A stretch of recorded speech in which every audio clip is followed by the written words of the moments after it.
Liz, as you can see behind me, the Colosseum, which once executed Christians, is painted in blood red as a sign of solidarity with those Christians who are being persecuted in the world today. As numbers continue to rise, Aid to the Church in Need is sponsoring this event in order to raise awareness and also ask for prayers for the Christians who are unable to freely practice their faith around the world, especially those in the Middle East.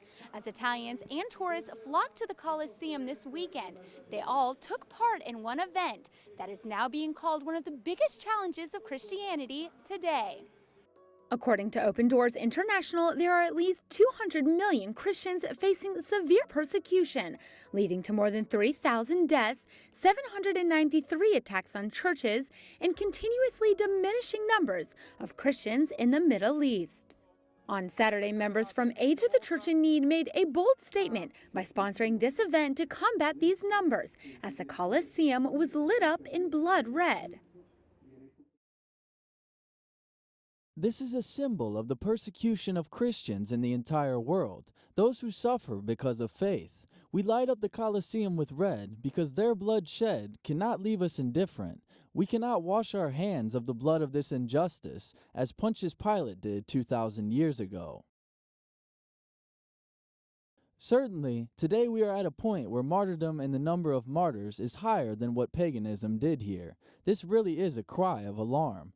Then we should not forget this indifference and this bloody martyrdom of the people who sacrificed their lives for their faith.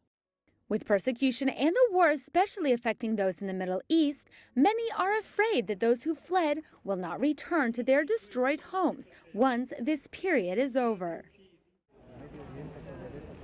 The Middle East without Christians, as Pope Francis has said many times, doesn't make sense. The Christians are a fundamental part of the land, not only from a historical point of view, but also because they contribute to everything.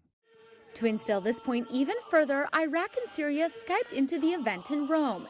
It was a way to unite the persecutions taking place in the Middle East with concerned parties across the world who are also partaking in the same event. As Rome, Mosul, and Aleppo all simultaneously lit up their cities in this crimson red, it was a sign of the persecuted and displaced Christians who are all fighting daily for religious liberty with their lives. Melissa Butts, Currents News, back to you in New York, Liz.